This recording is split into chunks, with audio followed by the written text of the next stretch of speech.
Good morning. আবারও নতুন একটি ভিডিওতে তোমাদেরকে স্বাগত জানাই। আজ সকালে একটি ব্রেকফাস্টের রেসিপি শেয়ার করছি। এটা এক এক দিন এক এক রকম করে বানাই, কিন্তু আজকে যেভাবে বানালাম সেটাই শেয়ার করছি। তো আজকে বানিয়েছিলাম চিড়ের পোড়াও।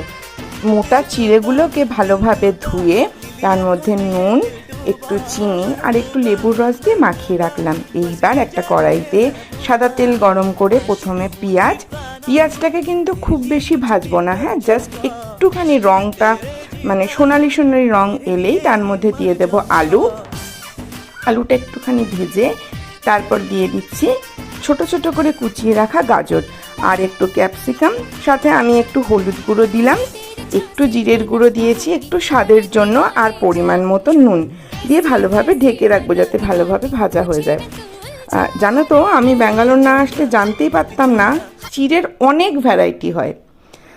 আমরা তো কলকাতার মানুষরা পাতলা চিড়ে আর ওই মোটা চিড়ে ছাড়া, কিন্তু এইখানে এসে আমি জানতে পারলাম চিড়েরও অনেক রকম ভ্যারাইটি হয়। যাই হোক, সব সবজিগুলো ভালোভাবে ভাজা হয়ে গেলে একটু কাঁচা লঙ্কাগুলো পেকে গেছে, সেই লঙ্কাগুলো একটু কালারের জন্য দিয়ে 2-3 মিনিট একটু ভেজে তারপরে চিড়েগুলো দিয়ে খুব হালকা হাতে সমস্ত সবজির সাথে মিশিয়ে নিয়েছি।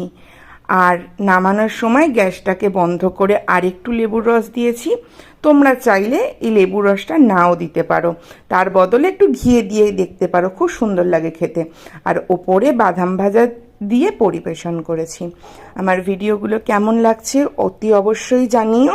সবাই ভালো থেকো, সুস্থ থেকো।